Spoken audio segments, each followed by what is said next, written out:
Hello students, स्वागत है आप सभी का आज के इस सेशन में। चलिए फिर स्टार्ट करते हैं आज के करंट अफेयर्स को। तो बच्चे, सबसे पहले न्यूज़ आज की हमारी है प्रधानमंत्री नरेंद्र मोदी से रिलेटेड। इन्होंने एक नया उद्घाटन किया है। तो जिस चीज़ का इन्होंने उद्घाटन किया है वो हमें याद रखना है। 103 अमृत स्टेशन, इनका उद्घाटन किया गया है प्रधानमंत्री नरेंद्र मोदी के द्वारा। ये स्टेशन अमृत भारत स्टेशन योजना के तहत पुनर्विकसित किए गए हैं। पुनर्विकसित का मतलब क्या होता है कि ऑलरेडी स्टेशन थे लेकिन इनको दोबारा से डेवलप किया गया है, इनका जो है आपका रिनोवेशन किया गया है। ठीक है, तो रीडेवलपमेंट का काम इन पे चलाया गया और उसके बाद में इनको अच्छे से तैयार करके थोड़ा सा मॉडर्नाइज करके इनको तैयार किया गया, फिर उनका जो है उद्घाटन किया गया। ठीक है, तो अमृत स्टेशन जहाँ पे आप सुनेंगे या फिर आपको पढ़ने को मिलेगा, तो अमृत स्टेशन का मतलब क्या है, ये नए स्टेशन नहीं है, ये बस पुराने जो बेकार हुए स्टेशन थे उनको जो है मॉडर्नाइज किया गया, उनको जो है एक तरीके से रिनोवेट किया गया। ठीक है, तो इनको जो है आपका पुनर्विकसित किए गए हैं और इसका उद्देश्य क्या है, अमृत भारत स्टेशन योजना, इसका उद्देश्य रेलवे स्टेशनों को आधुनिक सुविधाओं से लैस करना और उन्हें स्थानीय संस्कृति और विरासत से जोड़ना है। ठीक है, इसीलिए बच्चे इसमें आपका क्या है, एक तो आधुनिक सुविधाएं यानी कि जो भी अभी वर्तमान में जितनी भी मॉडर्नाइजेशन के लिए जो डिजिटल इक्विपमेंट इंडिया के द्वारा इस्तेमाल किए जा रहे हैं बड़ी मेट्रो सिटी में, है ना, खास करके जैसे दिल्ली, बेंगलुरु, वहाँ पे तो बहुत सारी फैसिलिटी आप लोग ऐसे देखते हैं कि जो बहुत ज़्यादा डिजिटलाइज है, बहुत ज़्यादा मॉडर्नाइज है, टेक्नोलॉजी का इस्तेमाल किया गया है। लेकिन जो छोटे शहर हैं या फिर आपके कुछ ऐसे रिमोट एरियाज़ में ऐसे रेलवे स्टेशन है, तो वहाँ पर अभी भी पुरानी ही फैसिलिटी पर जो है आपका काम हो रहा है। तो एक तो उनको मॉडर्नाइजेशन से जोड़ना है, उनका आधुनिकीकरण करना इसका उद्देश्य है। और दूसरा, इन पर्टिकुलर स्टेशंस पे जब आप देखेंगे तो जब इनकी सजावट की गई तो उन सजावट में इस्तेमाल किया गया है वहाँ के लोकल कल्चर की चीज़ों को। ठीक है, तो लोकल कल्चर की चीज़ें मतलब कि जैसे अगर आप किसी पर्टिकुलर स्टेट में हैं तो उस स्टेट से रिलेटेड उस स्टेशन में, उस स्टेशन के दीवारों पर आप लोगों को वहाँ की फोक आर्ट के बारे में बताया गया है। ठीक है, वहाँ के कल्चर के बारे में बताया गया, तो इस तरीके से जो है उनको नई तरीके से जो है आपका साज सज्जा उनका किया गया है। तो कल्चर को दिखाने के लिए और मॉडर्नाइजेशन से जोड़ने के लिए जो है आपका ये किया गया है। फरवरी 2023 में केंद्रीय बजट में भारतीय रेलवे नेटवर्क के लगभग 12,075 स्टेशन को अमृत भारत स्टेशन योजना के तहत कवर करने की घोषणा की गई थी। कब की है ये? 2023 की स्कीम है, जिसके तहत हमारे जितने पुराने पड़े स्टेशन हैं उनको रिजोनेट करना है, उनको जो है आपका आधुनिकीकरण से जोड़ना है। तभी 103 अमृत स्टेशन का इनॉग्रेशन किया गया है प्रधानमंत्री नरेंद्र मोदी के द्वारा। अगला बच्चे, एक नई इनिशिएटिव है साइबर अपराध। ये बहुत इंपॉर्टेंट है क्योंकि आईटी लिटरेसी आपके एग्जाम के लिए बहुत इंपॉर्टेंट हो चुका है। ठीक है, तो साइबर अपराध से निपटने की दिशा में एक महत्वपूर्ण कदम उठाते हुए हमारे जो गृह मंत्री हैं अमित शाह जी, उनके द्वारा साइबर अपराध समन्वय केंद्र 14C के तहत E0 FIR नाम की एक नई पहल शुरू की गई है। अब ये जो E0 FIR है उसके लिए बच्चे आपका केंद्रीय गृह मंत्री अमित शाह के द्वारा घोषित इस कदम का उद्देश्य उच्च मूल्य वाले साइबर वित्तीय धोखाधड़ी के मामलों में FIR का तेजी से पंजीकरण करना है। तो बेसिकली उच्च मूल्य का मतलब क्या है कि बच्चे, जब ये ऑनलाइन फ्रॉड होते हैं तो ऑनलाइन फ्रॉड जो है आपके उस फ्रॉड का अमाउंट कुछ भी हो सकता है ना। आपके बैंक से 100 रुपए भी जा सकते हैं और आपके बैंक से 100 करोड़ रुपए भी जा सकते हैं अगर हो तो, है ना। तो इस तरीके से जब भारी नुकसान होता है या फिर किसी कंपनी या फिर किसी व्यक्ति के साथ में जब इस तरीके से हैवी अमाउंट का धोखाधड़ी होती है, उसके साथ में ऑनलाइन फ्रॉड होता है, तब उसे जो है बहुत जल्दी से अगर उसे FIR करवाना है तो उसके लिए एक प्रावधान किया गया है और वो है आपका E0 FIR। ठीक है, E0 FIR यानी कि जल्दी से जो है आपका सूचना, क्योंकि इतना बड़ा अमाउंट है ना, नुकसान ऑब्वियस सी बात है कि बहुत ज़्यादा हो जाएगा, तो उस नुकसान से बचने के लिए जो है आपका बहुत जल्दी से जो है उसका पंजीकरण, उसका रजिस्ट्रेशन करने के लिए सुविधा आपकी शुरू की गई है। अच्छा, वर्तमान में दिल्ली की अगर हम बात करें तो यहाँ पे एक पायलट प्रोजेक्ट के रूप में शुरू की गई थी ये प्रणाली, और इसमें जो है 10 लाख से ज़्यादा अधिक के नुकसान वाले मामलों के लिए राष्ट्रीय साइबर अपराध रिपोर्टिंग पोर्टल या हेल्पलाइन नंबर 1930 के माध्यम से दर्ज की गई शिकायतों को स्वचालित रूप से 0 FIR में बदल दिया गया था, जिससे साइबर अपराधियों को पकड़ने में प्रतिक्रिया समय में काफ़ी वृद्धि हुई थी। ठीक है, तो ये बच्चे आपका क्योंकि ये चीज़ें ऐसी हैं ना बच्चे, साइबर क्राइम या फिर जो भी ऑनलाइन फ्रॉड है, अगर हमने इसे बहुत जल्दी से टैकल नहीं किया है ना, क्योंकि चीज़ें जो है डिजिटल वर्ल्ड में चीज़ें बहुत जल्दी चेंज होती हैं, है ना। अगर हमने उसे समय रहते नहीं कैप्चर किया, नहीं उसे ट्रैक किया, नहीं पकड़ पाए, तो वो जो है आज और कल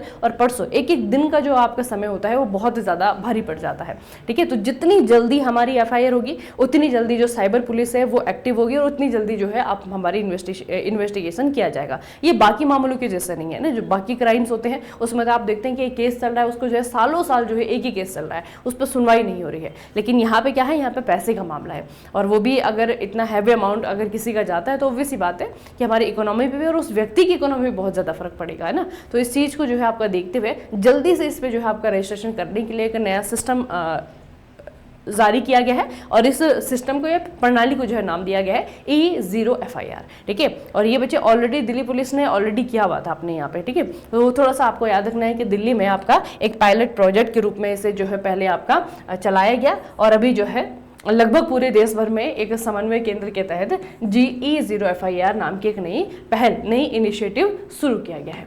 किसके द्वारा किया है ये भी आपको पूछा जाएगा। आज की जो सबसे इंपॉर्टेंट न्यूज़ है वो है आपकी इंटरनेशनल बुकर प्राइज़। अंतर्राष्ट्रीय बुकर प्राइज़ 2024 का दिया जा चुका है। ठीक है, अब इसमें हमें क्या याद रखना है, इंटरनेशनल बुकर प्राइज़ जो है बच्चे 2024 नहीं 2025 का जो है आपका दिया गया है। पहले हम ये समझते हैं कि इंटरनेशनल बुकर प्राइज़ दिया किसे जाता है।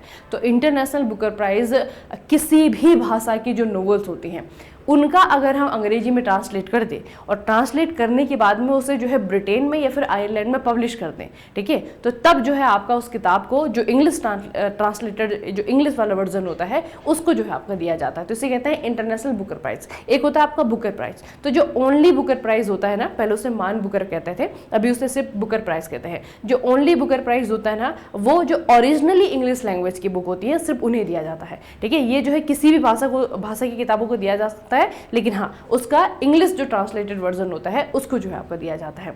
तो इस साल यानी कि 2025 में ये जीता है एक भारतीय लेखिका ने, ये कन्नड़ की ऑथर है, याद रखना इनकी जो ओरिजिनल बुक है ना वो कन्नड़ा में है। ठीक है, वो कन्नड़ में है और इनका नाम है बानू मुस्ताक। अब मैंने आपको कहा कि ट्रांसलेटेड वर्जन को दिया जाएगा, तो ऑब्वियसली बात है कि जो बानू मुस्ताक जी हैं इनकी किताब को ट्रांसलेट किया गया है, तो इनके जो ट्रांसलेटर थी उनका नाम है दीप भास्ती। ठीक है, तो जो ये पुरस्कार दिया जाता है ना बच्चे, ये दोनों को ही मिलता है, जो मेन राइटर है और जो उनकी ट्रांसलेटर है। तो जो राइटर है उनका नाम है बानू मुस्ताक, आपको याद रखना है, और इनकी जो ट्रांसलेटर है इनका नाम है दीप भास्ती। ठीक है, तो दो व्यक्तियों को जो है आपका दिया गया है। उसके अलावा हमें ये भी याद रखना है कि जिस किताब को ही दिया गया है, किताब का नाम थोड़ा सा याद रखना बच्चे, इनका जो कन्नड़ में लिखी गई हार्ट लैम्प। ठीक है, किताब का नाम है हार्ट लैम्प। बेसिकली इसमें बहुत सारी पोइम्स है और पोइम्स का जो है आपका कलेक्शन है। ठीक है, तो हार्ट लैम्प का दीप भास्ती ने अंग्रेजी में अनुवाद किया और इन्हें भी जो है आपका ये दिया गया है। तो ये आपकी आज की, और बल्कि कहेंगे 2025 की, पूरे 2025 की बहुत इंपॉर्टेंट न्यूज़ रहेगी। खास करके जो लिटरेचर की फील्ड में दिए जाने वाले पुरस्कार होते हैं उसमें हम इंटरनेशनली बचे इंटरनेशनल बुकर प्राइज़ को बहुत ज़्यादा याद करते हैं, और इस समय तो भारतीय लेखिका ने जीता है तो इसकी इंपॉर्टेंस बहुत ज़्यादा बढ़ गई है।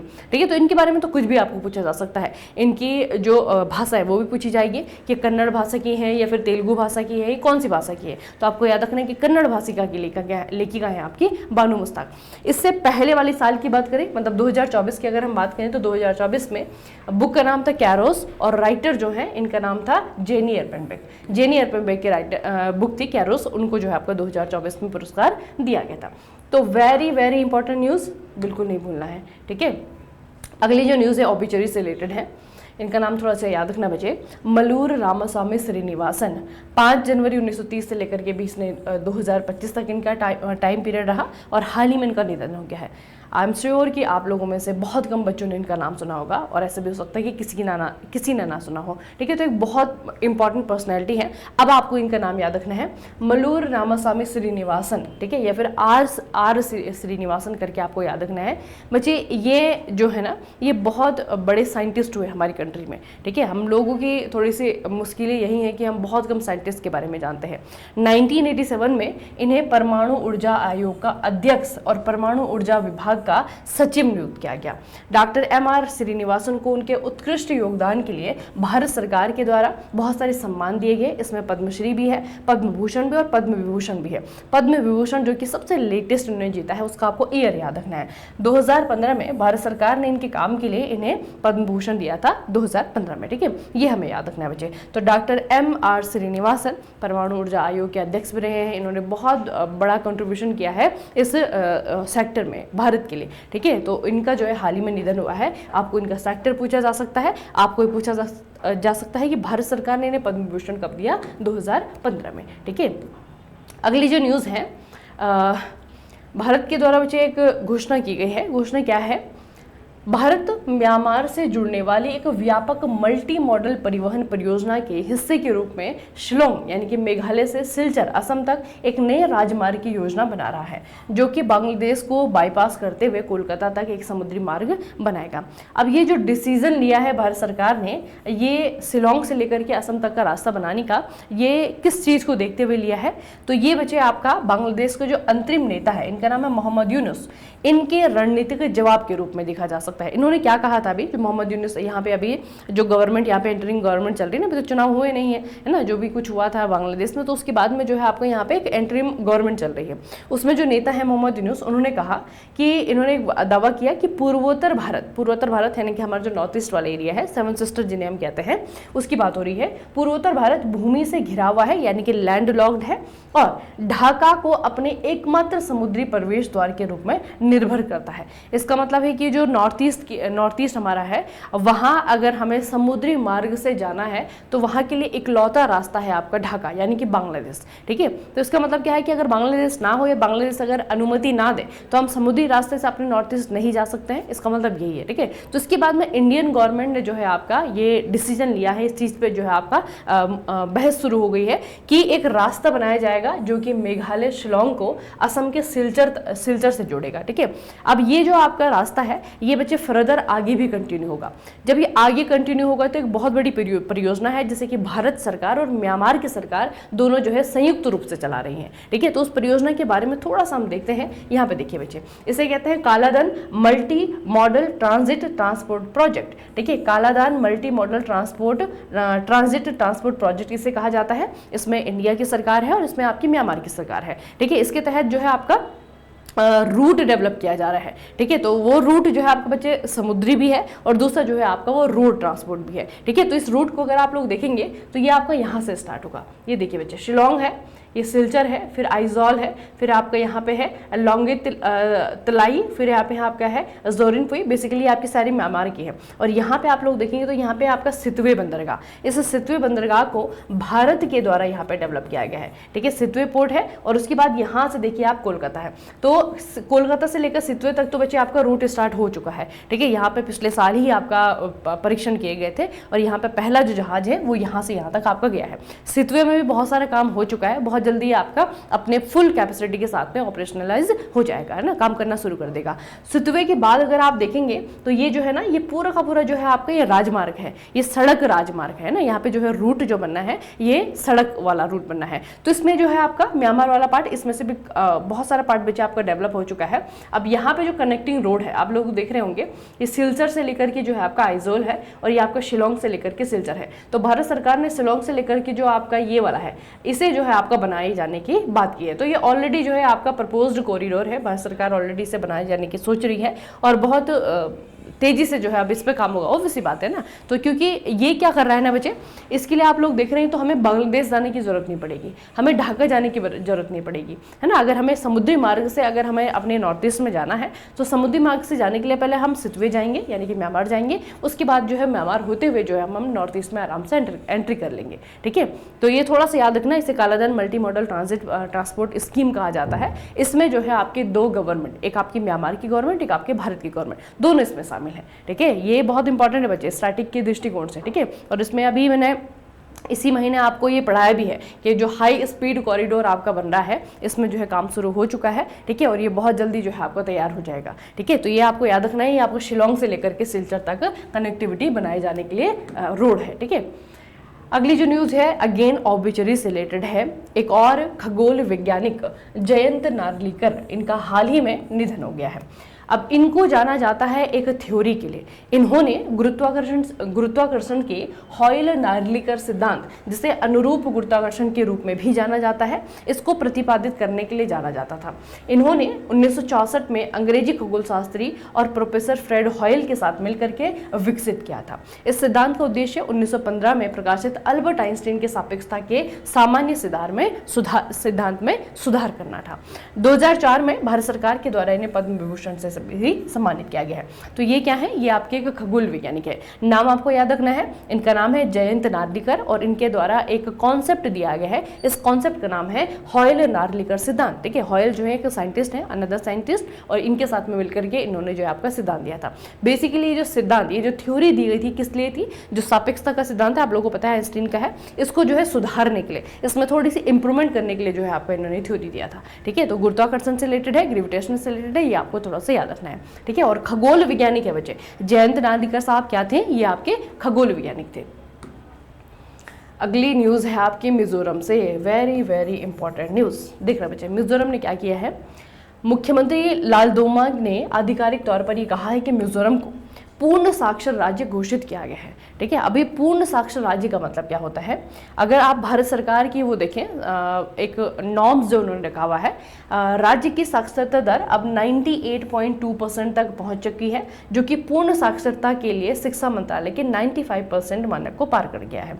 देखने बच्चे, इससे पहले भी जो है केरला के बारे में आप देखते हो तो केरला भी जो है पूर्ण साक्षर नहीं किया था अपने आपको 2011 के सेंसस के अकॉर्डिंग, क्योंकि 94 पॉइंट समथिंग था। ठीक है, तो हमारे जो शिक्षा मंत्रालय है उसके अनुसार यह है कि अगर कोई राज्य 95% से ज़्यादा लिटरेसी रेट हासिल कर लेता है तो उसे हम कहेंगे कि कंप्लीट लिटरेट है। ठीक है, क्या कहा जाएगा कि ये राज्य जो है आपका पूर्ण रूप से साक्षर है। अब क्या हुआ आपको पता है कि 2011 के बाद से सेंसस तो हुई नहीं है, अभी जो है सेंसस के काम आपके स्टार्ट हो रहे हैं, तो इसका रिजल्ट आने में ऑब्वियस सी बात है कि 1 साल लग जाएंगे, है ना। तो उससे पहले जो है स्टेट गवर्नमेंट के अपने जो सर्वेज हैं उनके भी जो है आपके रिजल्ट आना स्टार्ट हो गए हैं। तो मिजोरम जो सरकार है, इन्होंने ये ऑफिशियली कहा है कि हमारे राज्य में जो लिटरेसी रेट है वो कितना पहुंच गया है, 98.2% पहुंच गया है, और जो नॉर्म्स है 95% का, ये उससे कहीं ज़्यादा है ना। तो बन गया ना आपको मिजोरम पूरी तरीके से लिटरेट। ठीक है, तो याद रखना कि अगर 95% लिटरेसी भी अगर किसी स्टेट ने हासिल कर ली तो वो आपका क्या हो जाएगा, पूरी तरीके से लिटरेट हो जाएगा। ठीक है, आसान है बच्चे, मिजोरम है आपको 95% का जो नॉर्म्स है, एक क्राइटेरिया है, वो आपको याद रखना है, और वो क्रॉस कर लिया है आपका मिजोरम ने। ठीक है, याद रखना। चलिए अगली जो न्यूज़ है, अगेन स्टेट है मध्य प्रदेश। सरकार ने क्या किया है, मध्य प्रदेश सरकार ने एक योजना की शुरुआत की है, नाम है राहवीर योजना। राहवीर योजना की शुरुआत की है। इस योजना के तहत यदि कोई व्यक्ति सड़क दुर्घटना में घायल व्यक्ति को गोल्डन आवर पहले 1 घंटे के भीतर अस्पताल पहुंचाता है तो और उसकी जान बच जाती है तो उसे जो है 25,000 का नगद पुरस्कार दिया जाएगा। यह सड़क किस लिए है, ये सड़क नहीं, ये जो आपकी पहल है किस लिए है, सड़क दुर्घटनाओं में जो होने वाली मौतें हैं, जो मृत्यु हो जाती है ना, वो जो है आपका इसके लिए है ना। क्योंकि बच्चे एक्सीडेंट तो बहुत वैसी सी बात है ना, ये ऑब्वियस सी बात है, गाड़ी चला रहे हैं तो एक्सीडेंट तो हो गई है ना। अगर कोई संभाल करके, कभी कभी ऐसा होता है कि बहुत छोटी छोटी मिस्टेक से जो है आपके एक्सीडेंट हो जाती हैं।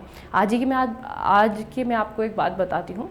मैं सुबह स्कूटी से आती हूँ, ठीक है, अब मैं आ रही हूँ और मेरे आगे एक किसी का पेट डॉग है, और पेट डॉग आपको पता है कि अगर वो घर से छूट जाए तो बड़ा ही खुश रहता है बाहर जा कर के, है ना। अगर उसके गले पे कोई पट्टा भी नहीं था और वो जो है बहुत ही खुशी से रोड पे इधर से उधर झूम रहा था, और उसने मुझे देखा और मेरी तरफ वो दौड़ पड़ा, और वो जैसे ही मेरी तरफ दौड़ पड़ा, फिर मतलब ये नहीं होता कि मैं एकदम से, उस टाइम ऐसा होता है जब एक्सीडेंट होता है तो आपको पता होगा जिसका हुआ है कि माइंड एकदम काम करना बंद कर देता है। तो मैंने ब्रेक भी नहीं मारे और वो जो है आकर के स्कूटी पे लग गया, लेकिन बहुत स्लो थी स्कूटी तो उसको भी कुछ नहीं हुआ, मेरा भी थोड़ी बहुत चोट लगी तो वो ठीक हो गया ना। तो कभी कभी ऐसे भी एक्सीडेंट होते हैं। तो एक्सीडेंट में क्या होता है कि बहुत सारी जानें इसलिए जाती हैं कि उन्हें टाइम पे जो है फर्स्ट एड नहीं मिलता है, या फिर उन्हें जो है टाइम पे उपचार नहीं मिलता है ना। क्योंकि एक्सीडेंट जब होते हैं तो बहुत कम आप लोगों ने सुना होगा कि सड़क पे ही मृत्यु हो गई, है ना। सड़क पे मृत्यु तब बहुत ज़्यादा, जब आपका वैसा रेयर होता है, बहुत ज़्यादा अगर गंदा एक्सीडेंट हुआ तब जो है आपका इस तरीके की चीज़ें देखने को मिलती है। अमूमन ये होता है कि व्यक्ति को जो है बचा लिया जाता है अगर वो हॉस्पिटल पहुंच गया, लेकिन हॉस्पिटल जो है अगर वो टाइम पर पहुंच गया तो इस तरीके से अगर कोई हेल्पिंग हैंड दिखाता है वहाँ पे, अगर व्यक्ति किसी दूसरी जिसका एक्सीडेंट हुआ है उसकी मदद करता है, तो वो आपका आराम से बच जाएगा और उसे इस काम के लिए जो है पैसे दिए जाएंगे। कितने? 25,000 का जो है नगद पुरस्कार दिया जाएगा। ठीक है, तो यह पहल सड़क हादसों में त्वरित सहायता प्रदान करने और नागरिकों को सामाजिक जिम्मेदारी के प्रति जागरूक करने के उद्देश्य से शुरू की गई है ना। बहुत बार ऐसा होता है कि आप गिरे पड़े हैं रोड पे, कोई उठाने भी नहीं आता है, क्योंकि सबको जल्दी है, सबको कहीं ना कहीं पहुंचना है, इसीलिए जो है वो इग्नोर करके चले जाते हैं, उठ तो जाएगा खुद ही, है ना। तो ये बच्चे आपका एक तरीके से अवेयरनेस बढ़ाने के लिए भी है, जो आपकी सोशल रिस्पॉन्सिबिलिटी है उसके लिए भी जो है आपका किया गया है। तो अगर आप ऐसा काम करते हैं तो आपको दिया जाएगा 25,000 रुपये। लेकिन कौन देगा? मध्य प्रदेश की सरकार। स्टेट का नाम याद जरूर रखना। अपने पता चला आप अपनी राज्य सरकार से मांग रहे पैसा, है ना। तो ये बच्चे आपके मध्य प्रदेश की सरकार के द्वारा ये इनिशिएटिव शुरू किया गया है, राहवीर योजना है इसका नाम। ठीक है, चलिए, तो आज की जो आपकी न्यूज़ रही 2-3 है जो आप भूल सकते हैं। ठीक है, भूल कौन से सकते हैं आप? दोनों ही ओबिचुरी बचे, क्योंकि दोनों साइंटिस्ट हैं और इनका महत्व बहुत ज़्यादा है, तो दोनों का नाम याद रखना। पहले जो साइंटिस्ट हमने पढ़े खगोल वैज्ञानिक जयंत नार्लिकर, और इनके द्वारा जो है आपका एक थ्योरी दी गई है, होयल नार्लिकर थ्योरी, है ना, इतना याद रखना साइंटिस्ट। दूसरे जो आपके साइंटिस्ट हैं, उन्होंने भारत में जो परमाणु ऊर्जा का प्रोग्राम था उसको इस्टेब्लिश करने में, जब इनिशियल स्टेज में आपके शुरुआत में आपका ये भारत में इम्प्लीमेंट किया जा रहा था, उस समय जो है बहुत बड़ा इनका कंट्रीब्यूशन था। तो इनका नाम आपको याद रखना है MR श्रीनिवासन। ठीक है, तो इन दोनों में आपको थोड़ा सा कंफ्यूजन हो सकता है, बाकी तो जो बहुत इंपॉर्टेंट न्यूज़ है आपकी इंटरनेशनल बुकर प्राइज़ है, आपको याद रखनी है।